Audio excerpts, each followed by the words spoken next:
बिस्मिल्लाहिर्रहमानिर्रहीम। अस्सलाम वालेकुम। आप देख रहे हैं हलाल फूड्स यूट्यूब चैनल। आज मैं बना रही हूँ वेजिटेबल रायता। ये रायता बहुत ही अच्छा बनता है और बहुत हेल्दी होता है। इसके लिए सबसे पहले मैंने धनिया के पत्ते लिए हैं, तकरीबन एक मुट्ठी मेरे पास धनिया के पत्ते हैं। 1 टीस्पून मेरे पास ज़ीरा है, 3-4 काली मिर्चें हैं, 2 हरी मिर्चें हैं और 2 जवे लहसुन के हैं मेरे पास। इनका मैंने पेस्ट बना लेना है। अच्छी तरह से इसका मैं पेस्ट बना लूँगी। अब मेरे पास दही है 500 ग्राम।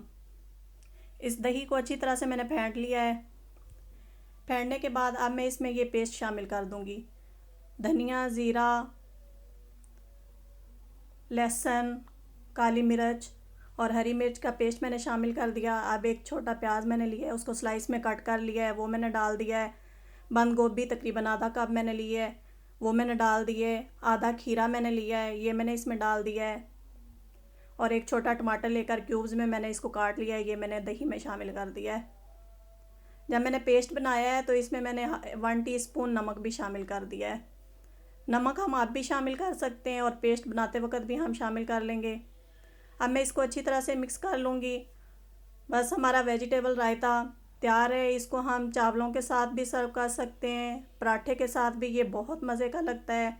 आप ये रेसिपी ज़रूर ट्राई करें और कमेंट्स में बताएं कि ये रायता आपको कैसा लगा।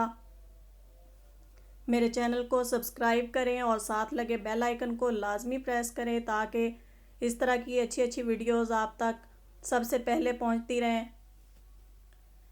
ये देखिए कितनी प्यारी लुक आ रही है इस रायते की। आप ये रेसिपी ज़रूर ट्राई कीजिएगा। मिलते हैं नेक्स्ट वीडियो में। जब तक के लिए अल्लाह हाफिज़।